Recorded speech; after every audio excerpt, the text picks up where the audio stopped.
नमस्कार दोस्तों। और आज की वीडियो में हम लोग जानेंगे अपने पार्ट 2 की शुरुआत करेंगे। हमने लास्ट की वीडियो में देखा था फॉर्म्स ऑफ स्टांजा। तो स्टांजा पोएट्री का एक पार्ट होता है, एक हिस्सा होता है, जिसमें हमने आपको बताया था कि जो स्टांजा होता है वो ग्रुप ऑफ लाइन्स होता है दैट कैन बी रिपीटेड और that is mentioned in A repeated form that makes a unit with the proper rhyme scheme। ये सारे बातें हम लोगों ने डिस्कस किया था कि हमने सिंपली ये याद करने के लिए आपको बताया था दोस्तों कि जो स्टांजा होता है सिंपली आप समझे group of lines in poetry. इसमें हमने कई सारे स्टांजा को डिस्कस किया था, जिसमें हम लोगों ने डिस्कस किए थे ओटावा रीमा को, और जो फर्स्ट हमने डिस्कस किया था वो था हमारा राइम रॉयल। और राइम रॉयल की शुरुआत करने वाले जो इंट्रोड्यूसर थे वो थे हमारे जेफरी चौसर साहब। तो जेफरी चौसर साहब थे, यही वजह थी कि जो हमारा राइम रॉयल स्टांजा था इसको हम चौसेरियन स्टांजा के भी नाम से जानते थे। दोस्तों आज की वीडियो में हम लोग कुछ और स्टांजा के फॉर्म्स को जानेंगे, जिसमें हम आपको बताने वाले हैं स्पेंसरियन स्टांजा क्या होता है, कपलेट क्या होता है, क्वार्टरन्स क्या होते हैं, ये सारी चीजों को हम लोग डिस्कस करने वाले हैं। हमने ओटावा रीमा को पढ़ा था। तो चलिए दोस्तों अब हम वीडियो की शुरुआत कर लेते हैं। Just let me have a chalk, a piece of chalk, right. चलिए हम लोग देखेंगे, आज शुरुआत करेंगे स्पेंसरियन स्टांजा की। तो स्पेंसरियन स्टांजा क्या होता है दोस्तों? ये हमारा 9 लाइन्स की पोएट्री होती है, ठीक है। चलिए मैं आपको बताऊं कि ये 9 लाइन्स की जो पोएट्री होती है, इसको इंट्रोड्यूसर जो थे इस फॉर्म के ऑफ पोएट्री का वो थे हमारे एडमंड स्पेंसर साहब। अब एडमंड स्पेंसर कौन थे, इस पर मैंने बहुत डिस्कस किया है अपने बैक वाले वीडियोज में। मैं आपको एक ट्रिक बताने वाला हूं दोस्तों, जिसके थ्रू आप forms of stanza with lines याद कर सकते हैं। तो आप एक कॉमन वर्ड याद रखिए, रोज, ROS, ठीक है दोस्तों, जिसमें आर जो हमने पढ़ा है वो होता है आपका राइम रॉयल। तो जो 7 लाइन्स की पोएट्री होती है दोस्तों, इसको हम कहते हैं राइम रॉयल। याद रखिएगा, ये मैंने खुद ये ट्रिक्स बनाए थे याद करने के लिए। जो राइम रॉयल्स होते हैं ये 7 लाइन्स की पोएट्री होती है, याद रखिए, जिसको हम कहते हैं चौसेरियन स्टांजा। बताइए तो दोस्तों जल्दी से कि इस राइम रॉयल का जो इंट्रोड्यूसर हमारे जेफरी चौसर ने अपने कौन से बुक में किए थे, तो ये मैंने लास्ट वाली वीडियो में बनाया था। फिलहाल आप हमें कमेंट बॉक्स में बताएंगे कि in which Geoffrey Chaucer used firstly Chaucerian stanza, simply we are calling it rhyme royal. और ओ का मतलब है दोस्तों ऑक्टेव, और एक्टिव क्या होता है 8 लाइन्स की। तो रोज 7 8 और एस जो हमारा स्टैंड कर रहा है वो है स्पेंसरियन स्टांजा के लिए, स्पेंसरियन स्टांजा, जो कि कितने लाइन का होता है 9। तो दोस्तों 7 8 और 9 ये 3 लाइन्स जो है, सॉरी ये 3 हमारे जो ग्रुप रहे 7 8 9 लाइन्स की पोएट्री को याद करने के लिए हमें टर्म याद करना है रोज।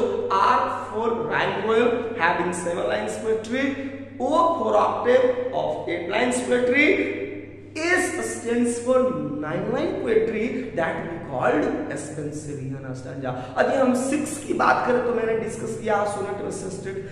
5 लाइन्स पोएट्री की बात करेंगे दोस्तों तो हम लोग बात करेंगे क्या, सिंक्वेन को। 4 लाइन पोएट्री की बात करेंगे दोस्तों वो हमारा हो जाएगा क्वार्टेट। 3 लाइन्स पोएट्री की बात करेंगे वो हो जाएगा हमारा टेसेट, और 2 लाइन्स पोएट्री की बात करें तो कपलेट। तो मुझे उम्मीद है आप 2 से लेकर के 9 लाइन्स तक के पोएट्री को आप याद कर लिए होंगे, समझ में आएगा। फिर से मैं रिपीट कर देता हूं दोस्तों, 2 लाइन पोएट्री कपलेट, 3 लाइन्स टेसेट जिसको हम लोग टिरजा रीमा कहते हैं, 4 लाइन्स क्वार्टेट, 5 लाइन सिंक्वेन, 6 लाइन सिस्टेट, और 7 8 9 को याद करने के लिए हमारा जो फॉर्मूला है वो है रोज। R rhyme royal, O octave and S Spenserian stanza. आइए दोस्तों हम लोग बढ़ते हैं आगे। तो इस तरह की सोनेट की जो हमारी शुरुआत हुई थी वो एडमंड स्पेंसर ने किया था। इनकी एक फेमस वर्क है थी, वो है हमारा फेरी क्वीन। तो आप याद रखेंगे, मुझे एक्चुअली कमेंट बॉक्स में आपके लिए छोड़ देना चाहिए था कि एडमंड स्पेंसर ने स्पेंसरियन स्टैंजा का शुरुआत फर्स्टली कहां पर किया था, तो आप याद रखिएगा फेरी क्वीन में। बढ़ते क्या है, it is 9 line poem. 9 lines की ये पोएम होती है, मैंने डिस्कस कर लिया बहुत अच्छे से, मैंने आपको यहाँ पर बताया, आप इस चीज को देख सकते हैं। In which the first 8 lines are iambic pentameter. दोस्तों आयम्बिक पेंटामीटर होता है पहले 8 लाइन्स, और जो लास्ट लाइन होता है वो आयम्बिक हेक्सामीटर। तो जो लास्ट लाइन हेक्सामीटर कहने का मतलब हो गया दोस्तों, ये 12 सिलेबल्स इसमें होते हैं। कितने सिलेबल्स होते हैं? 12 सिलेबल्स होते हैं। और वंस 2 सिलेबल जो होता है 1 मीटर की इक्विवेलेंट होता है, तो निश्चित तौर पर 6 हो गया। आयम्बिक मैंने डिस्कस किया था कि जो अनस्ट्रेस्ड सिलेबल जो होते हैं वो अस्ट्रेस्ड सिलेबल के द्वारा क्या किया जाता है दोस्तों, फॉलो किया जाता है। तो ये था हमारा एक इंपॉर्टेंट पॉइंट कि जो स्पेंसरियन स्टैंजा है वो 9 लाइन्स की पोएट्री है, जो फर्स्ट 8 लाइन्स आयम्बिक पेंटामीटर में होती है, और जो लास्ट लाइन होती है वो होती है आयम्बिक हेक्सामीटर, जिसको हम लोग अलेक्जेंड्राइन कहते हैं। ये काफी इंपॉर्टेंट क्वेश्चन रहेगा। जो last line of the Spenserian stanza, what is called the last line of the Spenserian stanza, and what is the meter? तो हेक्सामीटर, आयम्बिक हेक्सामीटर, जिसको हम लोग अलेक्जेंड्राइन कहते हैं। दोस्तों काफी इंपॉर्टेंट है, इसको आप याद ही कर लीजिएगा। आगे बढ़ जाते हैं राइम स्कीम के बारे में। तो ए बी आपको दिख रहे हो, A B A double B, ठीक है, A B A double B, C B और हमारा क्या होता है सीसी। ये हमारा दोस्तों होता है, एक बार आप गौर से देखो राइम स्पेंसरियन स्टैंजा की, गौर से ये चीज आप देख सकते हो, ठीक है।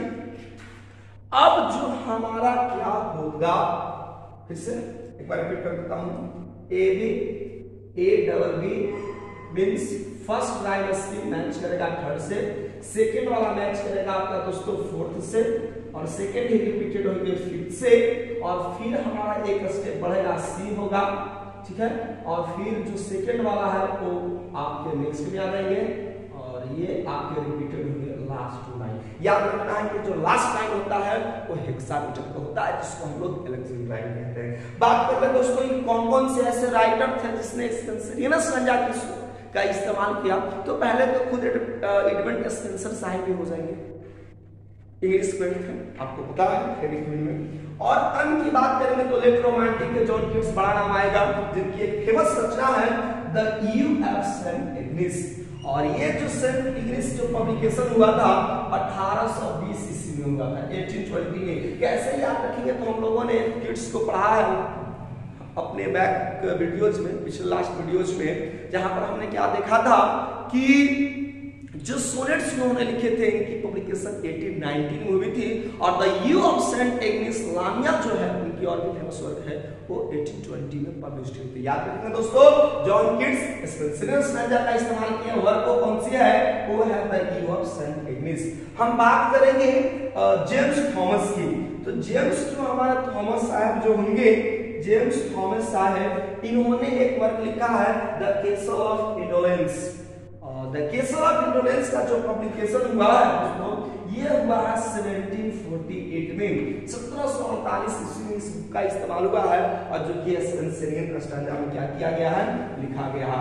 और हम बात कर लेंगे रोमांटिक एज के ही अदर पोएट्स में एक नाम आता है पीजी शैले, पर्सी वाइस शैले, और जिन्होंने कीट्स पर, अपने दोस्त जॉन कीट्स पर एक इलीजी लिखे थे।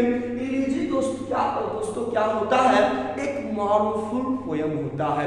जब किसी क्लोज रिलेटिव्स की या फ्रेंड्स की जब डेथ हो जाती है, तो उसकी याद में, उसकी मेमोरीज में जो हम कविताएं लिखते हैं, उस कविता को हम लोग इंग्लिश में इलीजी कहते हैं। और एक फेमस एग्जांपल मैं बताऊं तो जॉन मिल्टन ने लिसिडास लिखा। सिमिलरली पीबी शैले ने एडोनियस नाम की एक इलीजी लिखी थी दोस्तों, और ये इलीजी किन पर साइड पर।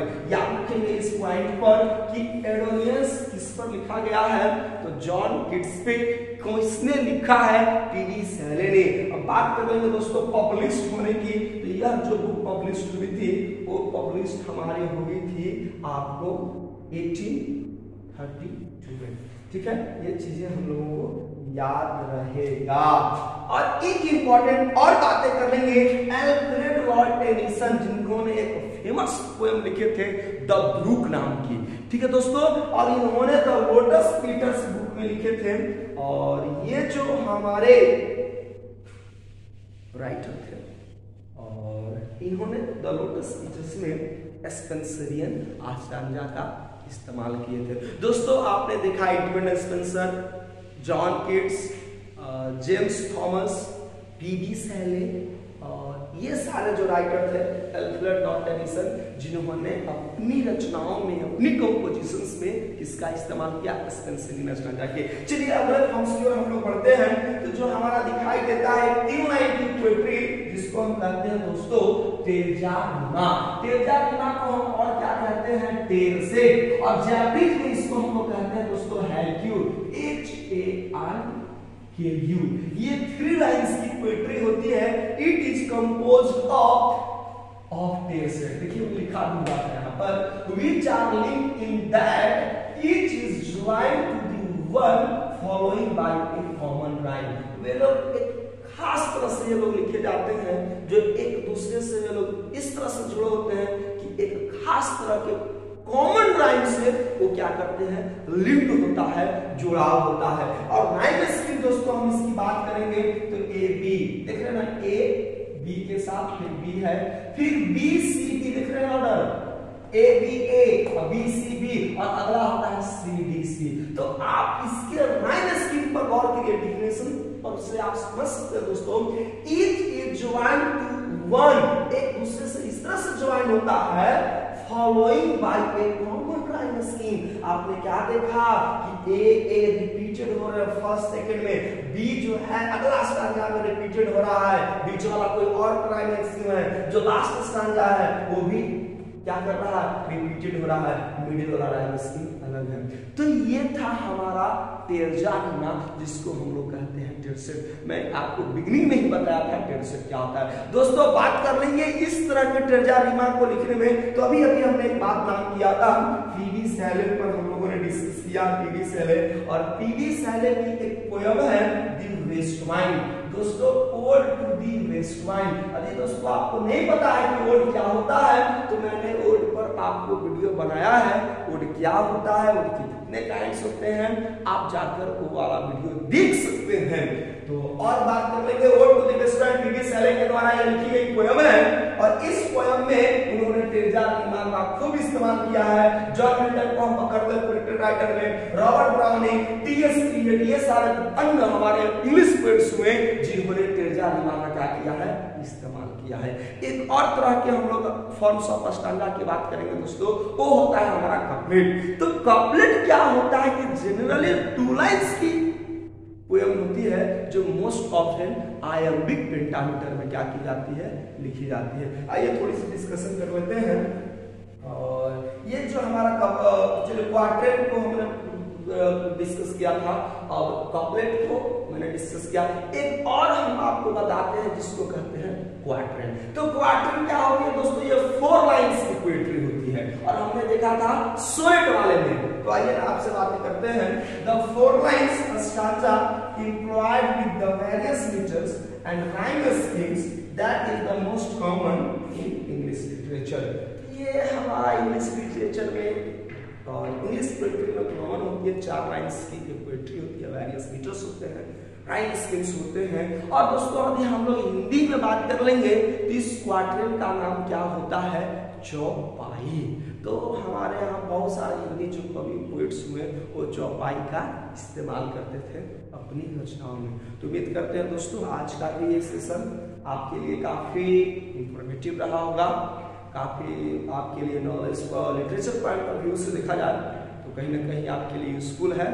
सो आपकी watching my videos and thanks for supporting me.